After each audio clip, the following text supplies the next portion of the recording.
அந்த மலை கிராம மக்களை வெளியேற்றினால் மலைக்கு மேல இருக்கிற அத்தனை எஸ்டேட் ஓனரை வெளியேற்றணும். செய்ய முடியுமா? செய்ய முடியுமா? வாக்கு செலுத்துறவன்ட்ட போய் கேக்குறான், நீ பட்டா வாங்குற, வாக்க வாங்கிட்டு போன நாய், நீ பட்டா கொடுத்தியா? 60 ஏக்கர் தான் எழுதி கொடுத்திருக்கா. இன்னைக்கு 6000 ஏக்கரா மாத்திட்டு ஒருத்தன் ஒரு பெருமுதலாளி மேல எஸ்டேட் வச்சுட்டு உட்கார்ந்திருக்கல.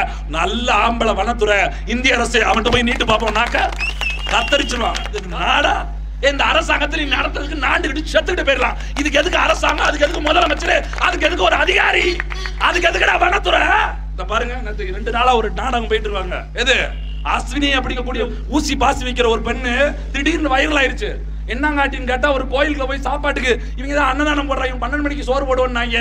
அங்க போய் சோறு சாப்பிட போனா நீங்களாம் அங்க போய் நிக்கணும், இங்க வரக்கூடாது அப்படின்னு பத்தி விட்டான். அந்த நேரத்தில் ஒரு பத்திரிகைக்காரன் கொண்டு போய் மைக்கு நிட்ட அந்த பொண்ணுக்கு கபகபகன்னு சொல்லிருச்சு, நாங்கள் மனிதர்கள் இல்லையா, எங்களுக்கு பட்டா இல்லையா, எங்களுக்கு ரேஷன் கார்டு இல்லையா, எங்களுக்கு அது இல்லையா, எதுவுமே இல்லவா இருக்கும். இல்லையா இல்லையான உசுறு மட்டும்தான் இருக்கு. அதெல்லாம் பேசிட்டு ஒரு சோறு எங்களை சோறு சாப்பிட வர சொல்லிட்டு இப்படி ஓரமா நிக்க புறக்கணிச்சிட்டீங்களே அப்படின்னு ஒரு மாதிரி பேசின உடனே ஊடகங்கள் அதை பெருசுபடுத்துது. எங்களை மாதிரி பிள்ளைங்க எல்லாம் மூடல்ல எடுத்து போட்ட உடனே திமுகவுக்கு பதறிடுச்சு. ஐயோ ஒத்த பப்பளை வச்சு மொத்த நாட்டையும் காலி பண்ணிடுவாங்க வரும் அப்படின்னு சொல்லிட்டு அடுத்த வாரம் அதே இடத்துல சாப்பாடு பார்த்தா அந்த பொண்ணை கூட்டு வராங்க. நல்ல பேக்க போட்டு, என்ன அமைச்சர் வந்துருக்கா, வாங்க வாங்க, நீங்க சாப்பிட்டாதான் அமைச்சர் சாப்பிடலாம். அப்ப இவ்வளவு நாள் பட்னியா சேகர் பாபு, நீங்க பட்னியா பாபு இவ்வளவு நாளா? அடாடாடாடாடா அப்படி பக்கத்துல உட்கார வச்சு, யார் எங்க அஸ்வினியை பக்கத்துல உட்கார வச்சு, நீங்க சாப்பிடுங்க நான் சாப்பிடுறேன், நீங்க போட்டோ அடிக்கல நான் பார்க்காத மாதிரி சாப்பிடுறேன், நீங்க போட்டோ எடுத்துக்கங்க இங்கிட்டாக தெரியும்.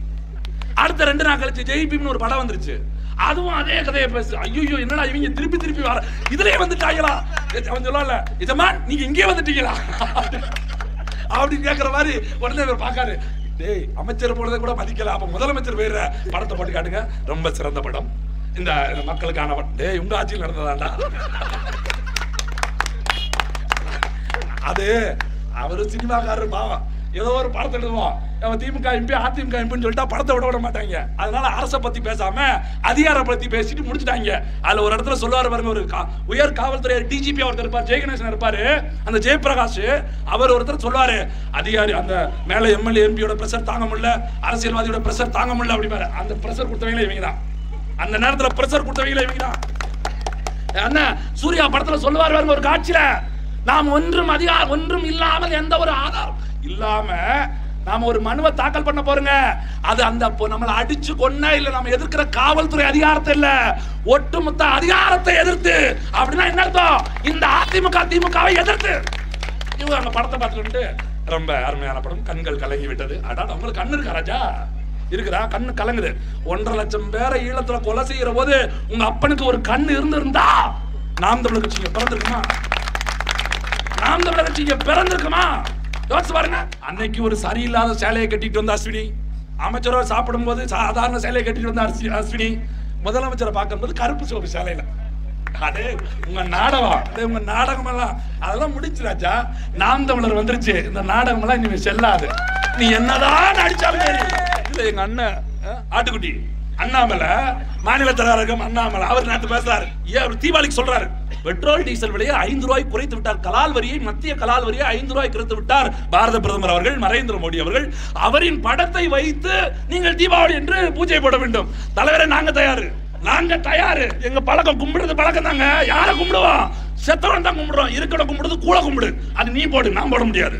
அப்படி இருக்கவனை கும்பிடுறது கூழ கும்பிடு, அது நீ போடு, உனக்கு காசு வரும், நான் போட முடியாது. ஒரு முதலமைச்சர், நீர்வளத்துறை அமைச்சர் நேத்து முல்லை பெரியாரை வந்து பாக்குறாங்க. அப்படி பார்வையிடுகிற போது அவர் கேட்காரு, ஒருத்தர் சொல்றாரு, ஐயா இது வந்து பாத்தீங்கன்னா இப்படி அவங்க திறந்து விட்டாங்க அப்படின்னு. இவர் என்ன சொல்றாரு, ஒரு நீர்வளத்துறை அமைச்சர் துறைமுறை என்ன சொல்றாரு பாருங்க, இருங்க இப்பதானே வந்திருக்கோம், பார்க்கத்தானே செஞ்சிருக்கோம், இதுக்கு முன்னாடி இருந்தவங்க கேட்க வேண்டியதானே, அந்த அளவுக்கு உனக்கு ஓட்டு போட்டுச்சு, இதுக்கு முன்னாடி இருக்கவங்க கேட்கறதுக்கு உனக்கு எதுக்குற ஓட்டு போட்டாங்க, ஓட்டு போட்டதே அவங்ககிட்ட கேட்கறது தானே. அங்கே போய் உட்காரம் வந்து மட்டும் நாங்கள் நீர்வளத்துறை அமைச்சராக அண்ணன் ஸ்டாலினை பின்பற்றி, அவர் வீட்டுக்காரமாக பின்பற்றி, அவர் பிள்ளையை பின்பற்றி, அவர் பேர பிள்ளையை பின்பற்றி அப்படின்னு வடி பின்பற்றினீங்க. அப்ப முதல்ல தெரியல, முதல் ஸ்டாலின் தெரியுமான்னு கேளுங்க. இப்படி ஒரு பிரச்சனை வந்துருச்சு, ஸ்டாலின் போய் கேளுங்க. முதலமைச்சர் முல்லை பெரியாறு அதுல ஒருத்தர் பேரை சொல்லுவாங்களே, அது என்னன்னு கேளுங்க. பெண்ணிக்குன்னு கரெக்டா சொல்லுங்க. அனிதாவே சரிதான் சொன்ன ஆளு எங்க ஆளு, பெண்ணிக்கு சொல்லிடுவாரான்னு கேளுங்க பாப்போம். நல்ல வேலை கருணாநிதி கரெக்டா சொல்றாரு. இவங்க நம்மள பேசுவாங்க, நீங்க என்ன அந்த அவர் உங்க கட்சியில அவர் பேசும்போது என்ன மயிர் என்று சொல்லிவிட்டார். மயிர் தானடா சொன்னாரு, மண்டையில இருக்குது மயிர் தானே சொல்ல முடியும். அடே எங்க அப்பா, அவ்வளவு நியாயமாடா உங்க மேடையெல்லாம் வச்சிருந்தீங்க, அவ்வளவு நியாயமா வச்சிருந்தீங்க. ஜெயலலிதாவின் வயிற்றில் கோடி இருக்கிறதா இல்லையா? அதில் தையல் தைத்தது எங்கள் வாத்தாக்கு தெரியுமா அப்படின்னு திமுக மேடையில பேசல. அதிமுக மேடையில கருணாநிதியின் மண்டை சொட்டையிலே நாங்கள் ட்ரெயினை ஏற்றி விடவா பேசுற அதிமுக.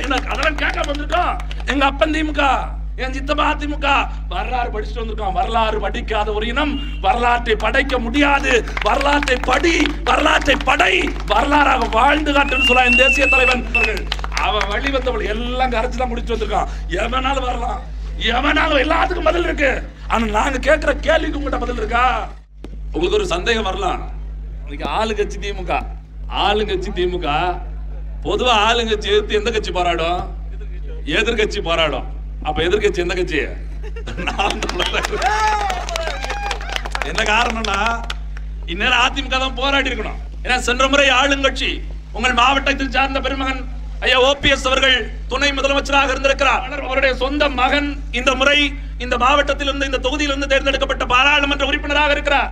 தன் ஆட்சிக்குள் இருந்த நிலத்தில் இருக்க, தன் சொந்த மாவட்டத்துக்குள் இருக்கக்கூடிய ஒரு கிராமத்தை சார்ந்த மக்களுக்கு, ஒரு 38 கிராமத்தை சார்ந்த மக்களுக்கு ஒரு பிரச்சனை. 10 ஆண்டு காலம் ஆட்சியில் இருந்த உங்கள் பெருமகன், அவர் மகன் யாரோ ஒருவர் இந்த இடத்தில் இறங்கி முதலில் போராடி இருக்கணும். 10 ஆண்டு காலம் நான் அந்த மக்களை சரியா வச்சிருந்தேன், திமுக ஆட்சிக்கு வந்தவன் அந்த மக்களை கலங்கடிக்கிறது அப்படின்னு நின்றுக்கணும்ல. எங்க நிக்காரு? அவர் சொத்தை பாதுகாக்க நிக்காரு. எப்படி திமுக ஆட்சிக்கு வந்துருச்சு, அண்ணன் போட்டியில பைக்ல போய்கிட்டு இருக்காரு. நான் கூட நினைச்சேன் ஒருவேளை தப்பா எல்லாம் பேச முடியாது, ஏன்னா அமைச்சரா இருக்கும்போது 1000 வேலை இருக்கும். இப்ப வேலையே கிடையாது, சொந்த தொகுதிக்குள்ள ரவுண்ட் அடிக்க விட்டாங்க. இப்ப மக்கள் இப்பதான் தெரியுது, என்னடா ஆய்வு செய்கிறார் அமைச்சாரு.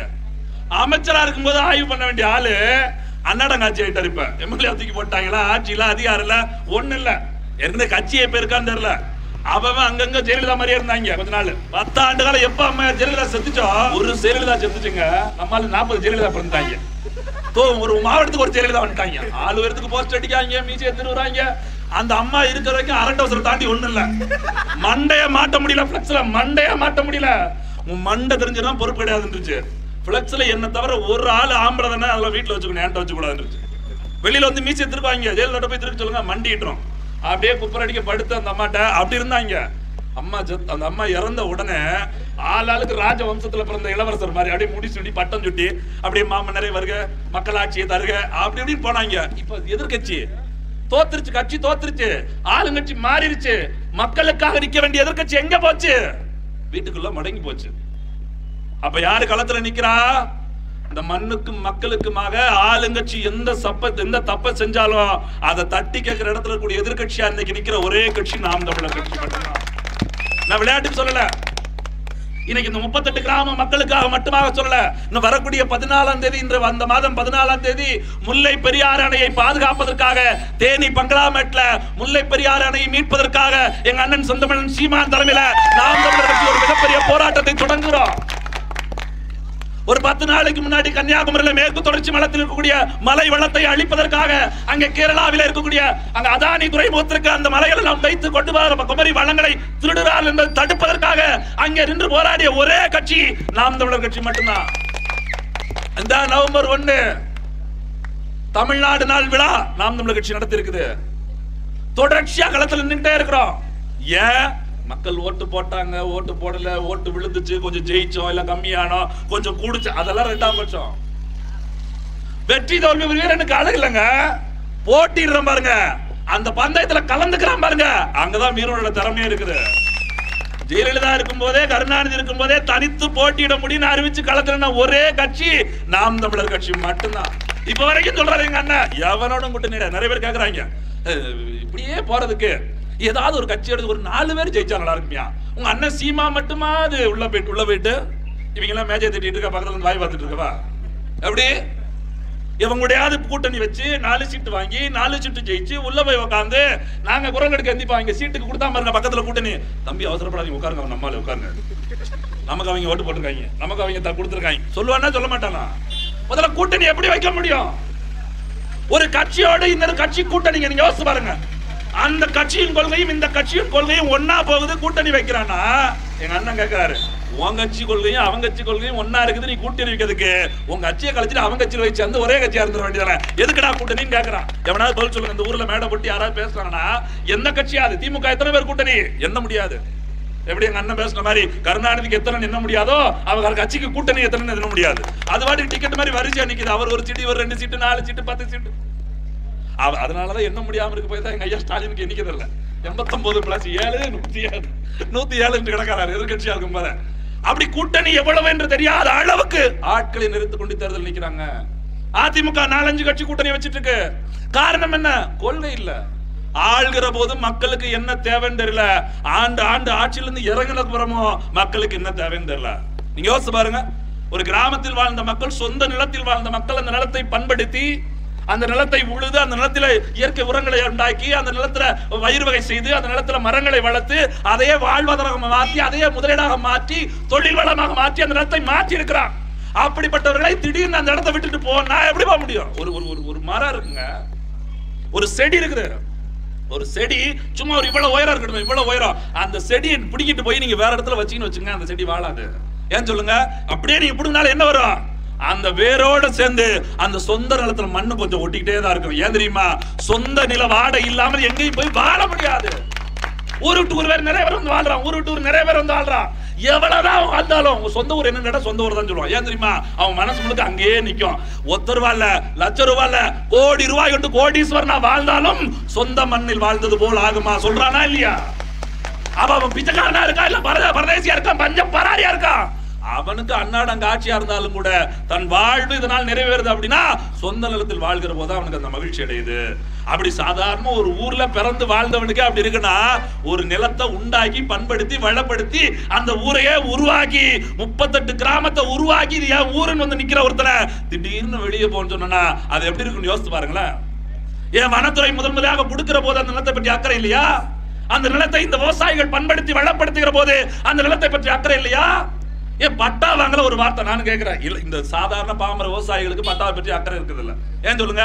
அரசு கொடுத்துருச்சு, நாம உழைக்கிறோம், பொழைக்கிறோம், அது மூலமா கிடைக்கிற கனிகளையும் காய்கறியும் வளங்களையும் நாம் பயன்படுத்துகிறோம், விற்கிறோம், நமக்கு பொருளாதாரம் வருது, நம்ம வாழ்க்கை முறை ஓடுகிறது என்று நினைப்பார்கள். ஒருவேளை அரசாங்கத்திற்கு இது பட்டா கொடுக்கணும், மக்களுக்கு இலவசமா கொடுக்கப்பட்ட நிலம், மக்களை பண்படுத்தி வளப்படுத்தி பயன்படுத்திக் கொள்வதற்காக கொடுக்கப்பட்ட நிலம், இது அரசால் வழங்கப்பட்ட நிலம்.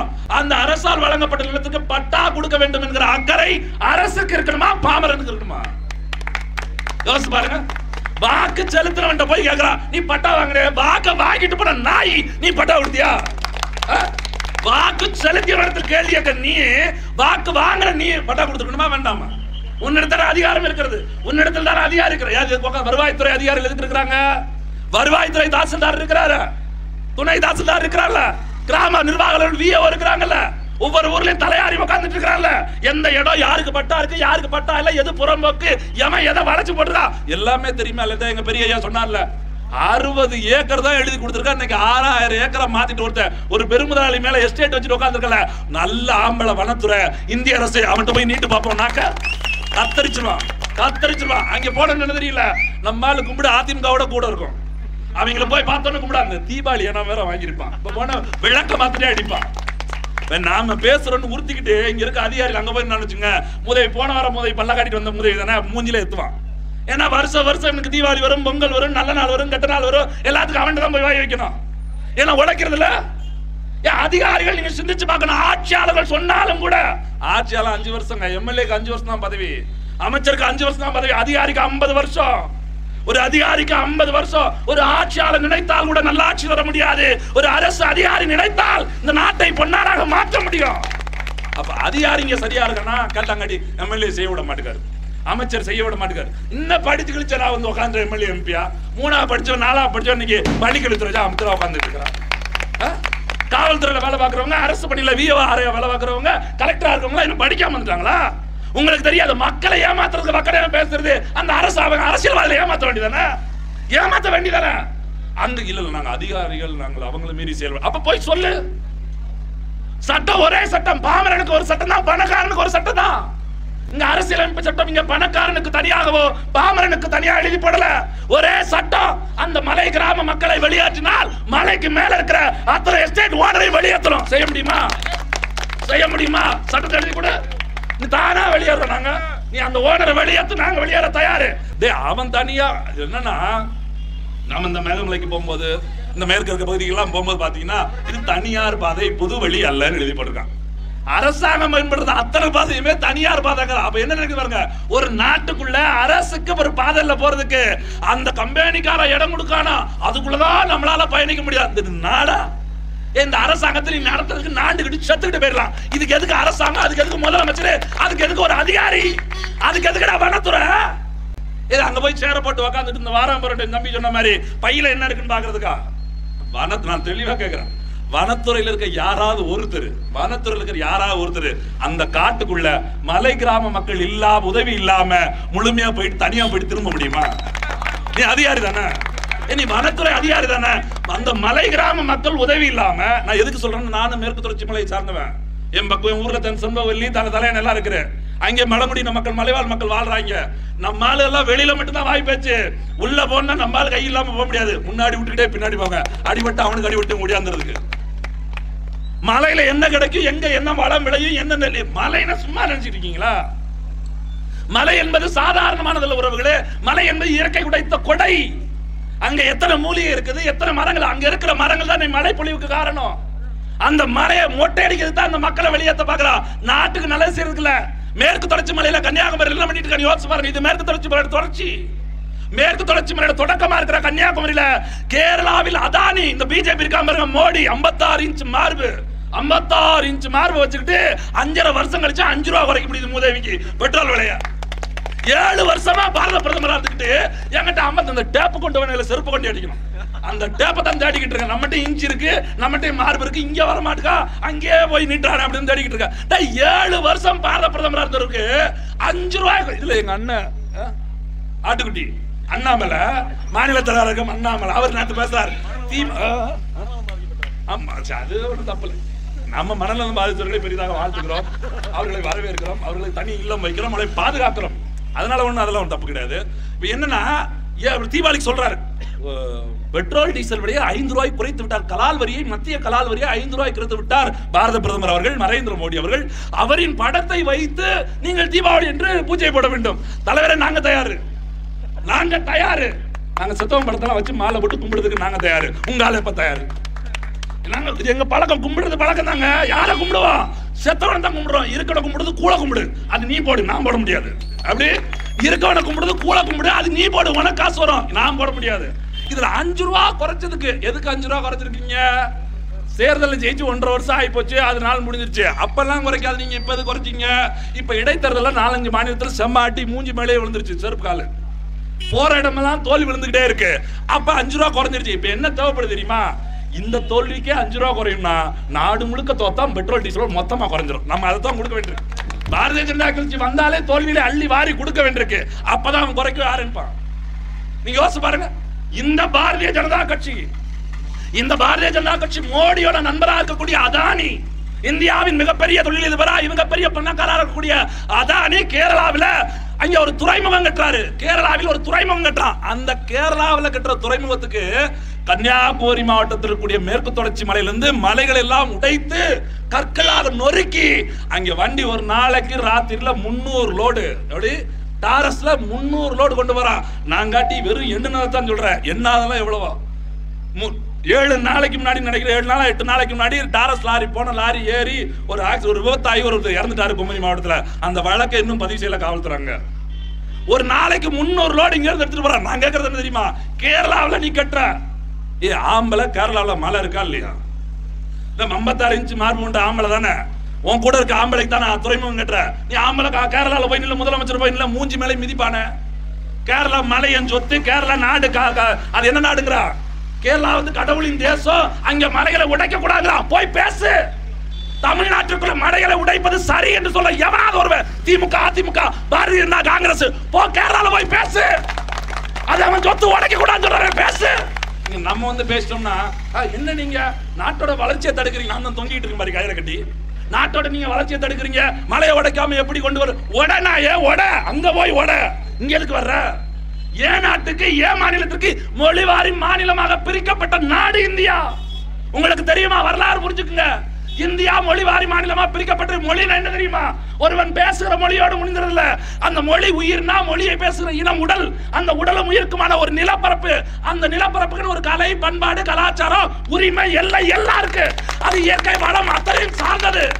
அப்ப மாநில எல்லாம் ஒதுக்கிட்டான்.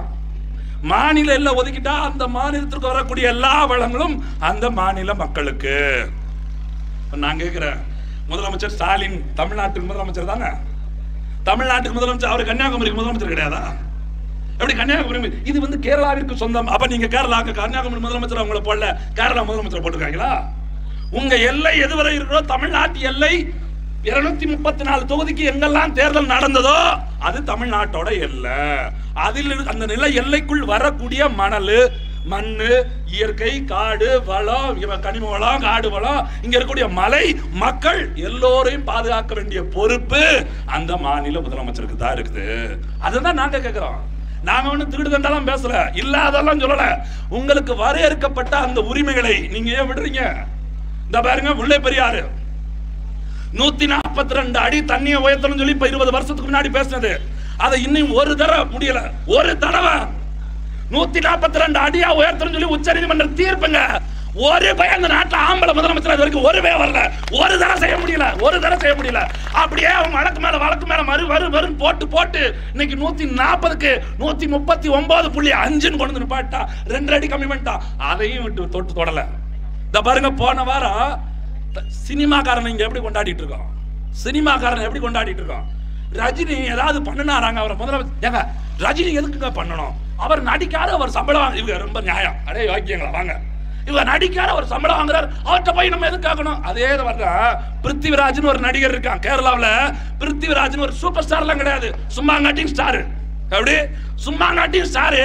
அந்த பிருத்திவிராஜ் சினிமாவில் நடிக்கிறவன் தான். கேரளாவில் மழை பெஞ்சு வெள்ளம் வந்துருச்சு போன வாரம். வெள்ளம் வந்த உடனே கேரளாவில் இருக்கிற முல்லை பெரியாறு அணையின் உயரத்தை குறைக்கணும் அப்படின்னு கட்டுரையில் எழுதுறான், சுற்றையில் எழுத ட்விட்டர்ல செய்தி போடுறான். ஒரு நடிகன் அரசியல் பேசுறாங்க, இங்க பேசணுமா வேண்டாமா? நாம பேசுறோம், நீங்க என்ன நடிகர் பேசுறீங்க கேக்குறீங்களா? ஒரு சாதாரண நடிகன் பேசுறான். ஏன்?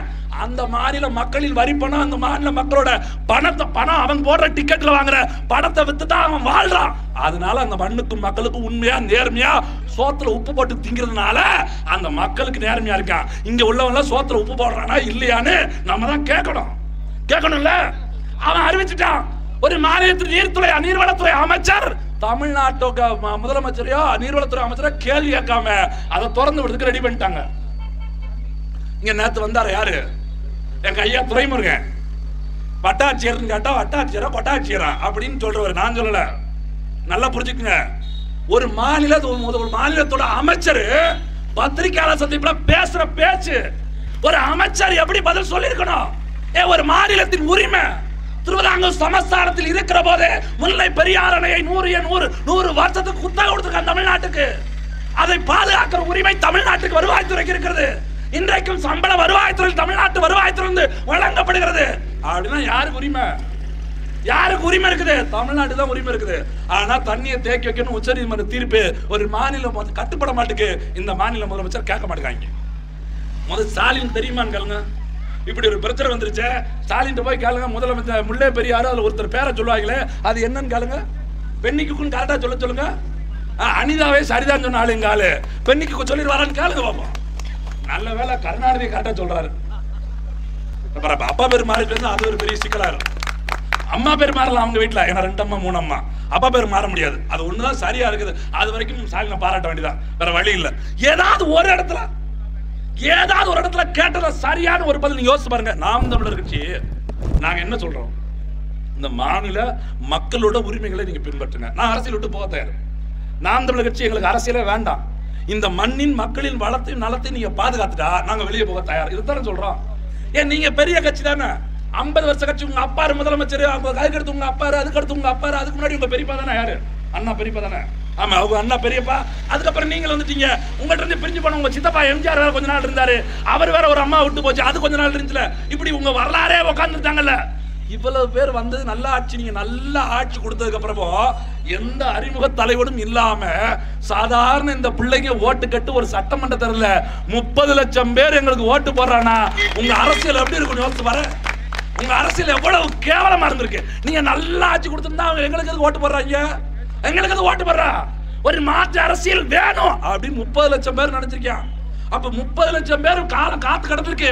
எவன்டா வருவான்னு சொல்லல. யாராவது ஒரு வரமாட்டான், மேல இருந்தாலும் வரமாட்டான். உங்க வீட்டுல இருந்தா வருவான். எப்படி திமுக வீட்டுல இருந்து நான் வந்திருக்கேன், அதிமுக வீட்டுல இருந்து இவர் வந்திருக்காரு, காங்கிரஸ் வீட்டுல இருந்து இவர் வந்திருக்காரு, பிஜேபி வீட்டுல இருந்து இவர் வந்திருக்கு. எங்க அப்பா எல்லாம் அந்த கட்சியில இருக்கா, அவன் பிள்ளை எல்லாம் நாம் தமிழர் இருக்கான். அப்படிதான் இந்த தேர்தல சொன்னாங்கல்ல, எங்க மாமா பட்டுவாடா பண்ணாரு எங்க வார்டுல, அந்த வார்டுல எங்க சித்தப்பா பண்ணாரு, இந்த வார்டுல எங்க சின்னப்பா பண்ணுச்சு. இப்ப நாங்க சின்ன பிள்ளைய, அதனால சித்தப்பா இதெல்லாம் தப்புப்பா அப்படின்னு சொல்லியிருக்கோம். அடுத்து கொஞ்சம் பெரிய பிள்ளை, சித்தப்பா உட்காருப்பா, எப்படி உட்காருப்பா, நான் பார்த்துக்க நீ உட்காருப்பா. வயசாயிடுச்சுன்னா என்ன பண்ணுவீங்க? 27 வயசு ஆனோடனே பையனுக்கு மாப்பிள்ளை பொண்ணு வாக்குறாங்க. எதுக்கு? குடும்ப பொறுப்பை கொடுக்கணும், அவனுக்கு வீட்டு எழுதி வைக்கணும், ஆட்டு எழுதி, அவனுக்கு பொறுப்பு வந்துடும். அதுதான் நாங்களும் சொல்றோங்க. 27 வயசுல வீட்டு எழுதி வைக்கிறவங்க 30 வயசு ஆயிடுச்சு நாட்டு எழுதி வைங்க, நல்லா பாத்துக்கிறோம். நீங்க வாட்டுக்கு 70 வயசு வரைக்கும் நீங்களே பாத்துக்கிட்டீங்கன்னா அப்புறம் எங்க திறமை என்ன ஆகுறது? நீங்க நல்லா இருந்தாலும் பிரச்சனை இல்ல, 70 வருஷம் வரைக்கும் ஆட்சியில் இருந்த நீங்க சரியா இருந்தா பிரச்சனை இல்ல, படுத்து சாவுற வரைக்கும் முதலமைச்சர் பொறுப்பு விட மாட்டானுங்க. எப்படியாவது செத்தாலும் முதலமைச்சர் தான் சாவே. நீ யோசிச்சு பாருங்க, அம்மையார் ஜெயலலிதா இருக்கிற, கருணாநிதி முதலமைச்சர் இருக்கும் ஒரு சட்டம் போடுறாரு, இனிமே யாரோட பணத்தையும் கொண்டு போய் மெரினா பீச்சில் புதைக்க கூடாது அப்படின்னு. திடீர்னு பாருங்க, அவருக்கு தருத்திரம் அவரே செத்து போயிறாரு. அவர் போட்ட சட்டம் அவருக்கு நடுக்க வந்து நிக்குது. எங்க போலாம்? கோபாலபுரத்துக்கு போலாம் ராஜா, மெரினாக்கு போக முடியாது. நம்மால் எங்க போறாரு? ஓபிஎஸ் பார்க்க போறாரு. யாரு செத்தது? அவர் சாக அவர் பிள்ளை. அவர் நிலைமை பாருங்க. ஏன்டா நீ போட்டு சட்டம் போட்டு போய் என்னை போய் நாயா அலை வைக்கிற அப்படின்னு ஸ்டாலின் போய் ஓபிஎஸ் இபிஎஸ் காலில் விழுந்து எப்படியா தலைவர் எப்படியா, நாளைக்கு நீங்க செத்தா கூட நாங்க ஒன்றும் சொல்ல மாட்டோம். அவங்க டீலிங்க. இப்ப இவங்கெல்லாம் என்ன கடல, நாம தேனியில் பிறந்தோம் மெரினாவில் புதைக்கப்படுவோம், நாம் சேலத்தில் பிறந்தோம் மெரினாவில் புதைக்கப்படுவோம். எங்க அண்ணன் ஓபிஎஸ் கடன் வந்துக்கிட்டு 6 அடி தான் கடலை போயிட்டு போகுது அப்படின்னு கொடுத்து அவன் 60 அடிக்கு ஆட்டை போட்டு வச்சிருக்கான். ஊருக்குள்ள இங்க ஒருத்தருக்கு புதைக்காடம்ல. இந்த பாருங்க, 2 நாளா ஒரு நாடகம் போயிட்டு இருக்காங்க. எது? அஸ்வினி அப்படிங்கக்கூடிய ஒரு நரி, ஒரு ஊசி பாசி வைக்கிற ஒரு பெண்ணு திடீர்னு வைரல் ஆயிருச்சு. என்னங்காட்டின்னு கேட்டா, ஒரு கோயிலுக்குள்ள போய் சாப்பாட்டுக்கு இவங்க தான் அன்னதானம் போடுறாங்க, 12 மணிக்கு சோறு போடுவோம்னாங்க. அங்கே போய் சோறு சாப்பிட போனா நீங்களாம் அங்க போய் நிக்கணும், இங்க வரக்கூடாது அப்படின்னு பத்தி விட்டான். அந்த நேரத்தில் ஒரு பத்திரிகைக்காரன் கொண்டு போய் மைக்கி நிட்ட அந்த பெண்ணுக்கு அபகபகம்னு சொல்லிருச்சு, நாங்கள் மனிதர்கள் இல்லையா, எங்களுக்கு பட்டா இல்லையா, எங்களுக்கு ரேஷன் கார்டு இல்லையா, எங்களுக்கு அது இல்லையா, எதுவுமே இல்லவா இருக்கும். இல்லையா இல்லையான உசுறு மட்டும்தான் இருக்கு. அதெல்லாம் பேசிட்டு ஒரு சோறு, எங்களை சோறு சாப்பிட வர சொல்லிட்டு இப்படி ஓரமா நிக்க புறக்கணிச்சிட்டீங்களே அப்படின்னு ஒரு மாதிரி பேசின உடனே ஊடகங்கள் அதை பெருசுபடுத்துது. எங்களை மாதிரி பிள்ளைங்க எல்லாம் மூடல்ல எடுத்து போட்ட உடனே திமுகவுக்கு பதறிச்சு. ஐயோ ஒத்த பப்படை வச்சு மொத்த நாட்டையும் காலி பண்ணிடுவாங்க வரைக்கும் அப்படின்னு சொல்லிட்டு அடுத்த வாரம் அதே இடத்துல சாப்பாடு பார்த்தா அந்த பொண்ணை கூட்டு வராங்க. நல்லா பேக்க போட்டு, என்ன அமைச்சர் வந்திருக்கா, வாங்க வாங்க, நீங்க சாப்பிட்டாதான் அமைச்சர் சாப்பிடாரு. அப்ப இவ்வளவு நாள் பட்னியா சேகர் பாபு, நீங்க பட்னியா பாபு இவ்வளவு நாளா? அடாடாடாடாடா அப்படி பக்கத்துல உட்கார வச்சு, யார் எங்க அஸ்வினியை பக்கத்துல உட்கார வச்சு, நீங்க சாப்பிடுங்க நான் சாப்பிடுறேன், நீங்க போட்டோ அடிக்கல நான் பார்க்காத மாதிரி சாப்பிடுறேன், நீங்க போட்டோ எடுத்துங்க இங்கிட்டாக தெரியும். அடுத்த 2 நாள் கழிச்சு ஜெய்பீம்னு ஒரு படம் வந்துருச்சு. அதுவும் அதே கதையை பேசு. ஐயோ என்னடா இவங்க திருப்பி வர இதுலயே வந்துட்டாங்களா? அவன் சொல்லுவான்ல, இதமா நீங்க இங்கே வந்துட்டீங்களா அப்படின்னு கேட்கிற மாதிரி உடனே இவர் பாக்காரு. டேய் அமைச்சர் போனதை கூட மதிக்கல, அப்ப முதலமைச்சர் போயிடுற படத்தை போட்டு காட்டுங்க, ரொம்ப சிறந்த படம், இந்த மக்களுக்கான. டேய் உங்க ஆட்சியில் நடந்ததாண்டா அது. அவரு சினிமாக்காரர் பாவம், ஏதோ ஒரு படத்தை எழுதுவோம், நம்ம திமுக எம்பி அதிமுக எம்பின்னு சொல்லிட்டா படத்தை விட மாட்டாங்க. அதனால அரசை பத்தி பேசாம அதிகாரம் பத்தி பேசிட்டு முடிச்சுட்டாங்க.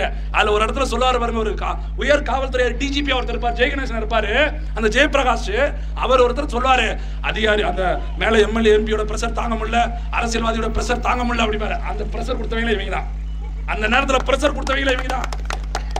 அண்ணன் சூர்யா படத்துல சொல்லுவார் பாருங்க, ஒரு காட்சியில, நாம் ஒன்றும் இல்லாமல் எந்த ஒரு ஆதாரம் இல்லாம நாம ஒரு மனுவை தாக்கல் பண்ண போறோங்க.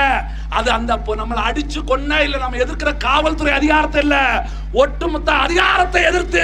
அப்படின்னா என்ன அர்த்தம்? இந்த அதிமுக திமுகவை எதிர்த்து. இவங்க அங்க படத்தை பார்த்துட்டு ரொம்ப அருமையான படம், கண்கள் கலங்கி விட்டது. அடா உங்களுக்கு கண்ணு இருக்கா ராஜா? இருக்குதா? கண்ணு கலங்குது. 1.5 லட்சம் பேரை ஈழத்துல கொலை செய்யற போது உங்க அப்பனுக்கு ஒரு கண்ணு இருந்திருந்தா நாம் தமிழர் கட்சிக்கு பிறந்திருக்குமா? நாம் தமிழர் கட்சிக்கு பிறந்திருக்குமா? யோசிச்சு பாருங்க.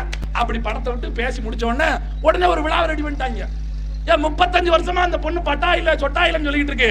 2 நாளா பட்டா ரெடி ஆயிடுச்சு, ரேஷன் கார்டு ரெடி ஆயிடுச்சு, ஓட்டர் ஐடி ரெடி ஆயிடுச்சு. அப்ப விஓ ஆரையெல்லாம் கூட்டு வச்சு கும்மி அடிக்கிறோம். ஏன்டா 2 நாளா ரெடி ஆக முடியுது, நாங்க போனா 9 மாசம் ஆகுது உங்களுக்கு. இங்க வாங்க கூப்பிட்டு அடிக்கணும். இந்த நாட்டுல இருக்க வருவாய்த்துறை அதிகாரிகள் கேட்கணும். ஏன்னா முதலமைச்சர் சொன்னா 3ஆம் நேரத்துல கையெழுத்து போட முடியுது, சாதாரண பொதுமக்கள் வந்து சொன்னா உன்னால வேலை செய்ய முடியல. யார் விட்டு காசு வந்து சம்பளம்? நான் கொடுக்கிற வரி பணம், நான் காலில் போடுற செருப்புல இருந்து பதிராதீங்க.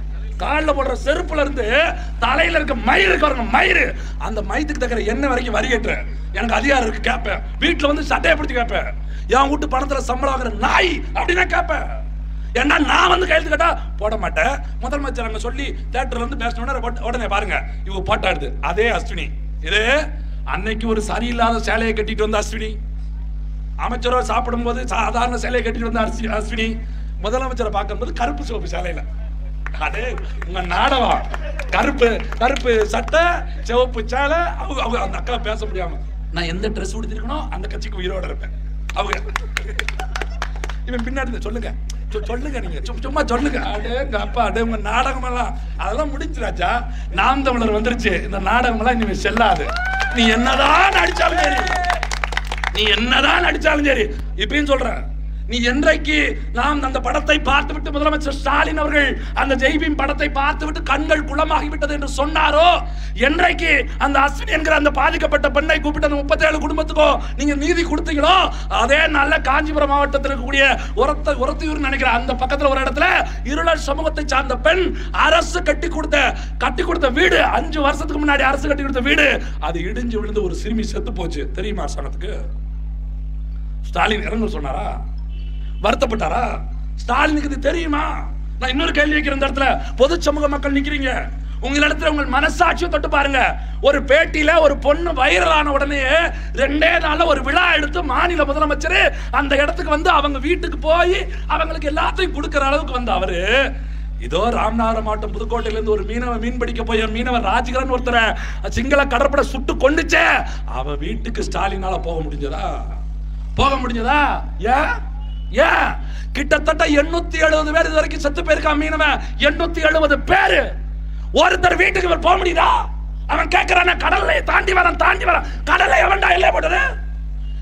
கடல்ல எவன் குச்சியை நட்டது? சொல்லுவா, நிப்பாட்டு எல்லைய பிரி. எங்க வாங்க பாரு, வரணும் யாழ் வரணும்னு பாப்பா. அதனால எப்ப பார்த்தாலும் தமிழ்நாட்டு மீனவனே எல்லையை தாண்டான். எப்ப தான் கச்சத்தீவை தாரை வார்த்து கொடுத்தது இவரு ஐயா கருணாநிதி. காங்கிரஸ் கட்சி ஆட்சியில இந்திரா காந்தி பிரதமரா இருக்காங்க. இப்ப இவர் போய் அங்க நின்னாருன்னு வச்சுங்க, நம்ம பொம்பளை எல்லாம் இப்படி நிப்பாங்க. வாங்க கச்சத்தீவை கொடுத்தவங்க தானே, வாங்க. அதனாலதான் போக முடியல. அப்படி ஒருத்தன் உயிர் போன இடத்துக்கு போக முடியல. காரணம் என்ன? இவர்கள் செய்த தவறு. இதுல வேற ரொம்ப வெள்ளந்தியா, நாங்கள் தவறு செய்து விட்டோம், எங்களை மன்னித்து விடுங்க. நாங்கெல்லாம் ஏன் ஆண்டவர் போப்பாண்டவர், வாங்க உங்களை மன்னிக்கிறோம். போப்பாண்டவர் மன்னிக்கிறது மட்டும் பல வருஷம் ஆகி போச்சு. நாங்க மன்னிக்கிறதா? சாதாரண தவறை மன்னிக்கலாங்க. ஒரு இனத்திற்கு செய்த துரோகத்தை மறந்துவிட முடியுமா? மறந்துட முடியுமா? 1.5 லட்சம் பேரு. ஒரு கருணாநிதியின் மறைவை உங்களால் பொறுத்துக் கொள்ள முடியவில்லை. ஒரு கருணாநிதியின் மறைவை என் உடன் பிறந்த அக்கா தங்கைகள் கூப்பிடுகிற தொலைவில் ஐயோ அம்மா என்று கதறிக்கொண்டு நான் ஓங்கி ஒண்ணி கடிச்சோம்னா அங்க போய் நின்றுங்க. அது எல்லாரும் சேர்ந்து ஒண்ணுக்கு இருந்தா ஒரு 18 மைல் தொலைவில் 1,70,75,000 மக்கள் செத்த போது அதை வேடிக்கை பார்த்து கொண்டிருந்த கட்சி திமுக இன்னைக்கு ஆளுங்கட்சியா உட்கார்ந்துருக்கான் 10 வருஷம் கழிச்சு. யோசித்து பாருங்க, இதெல்லாம் எப்படி மறந்து விட்டு இந்த இடத்தை விட்டு கடந்து போக முடியும்? இந்த அரசியலை செய்ய வேண்டிய அதிமுக அப்படியே அப்பாவியா ஒதுங்கி நிக்குது. ஏன்னா அவங்கள்ட்ட அதிகாரம் இல்லைங்கிறத தாண்டி அரசியலே இல்ல, தத்துவம் இல்ல, கொள்கையில ஒண்ணு இல்ல. ஏதாவது ஒரு கருத்து திமுக எதிராக பேச சொல்லுங்க. ஏதாவது ஒரு கருத்து. அன்றைக்கு எதிர்கட்சியா இருந்தது அதிமுக, ஜெயலலிதா உயிரோடு இருந்தாங்களா?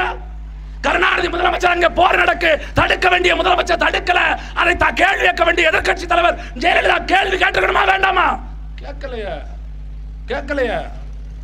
ஒரு எதிர்கட்சி நினைத்திருந்தால் ஆளுங்கட்சியை புரட்டி போட்டலாம். ஆனா எதிர்கட்சியாக இருந்த அம்மையார் ஜெயலலிதா வாயை மூடி அமைதியா இருந்தாங்களே. அப்ப எங்களுக்கு திமுக அதிமுக ரெண்டெல்லாம் கிடையாது. திமுகவும் அதிமுகவும் ஒண்ணு. இதை உணரலன்னா நம்ம வாயில மண்ணு. மனசுல வச்சுக்கோங்க.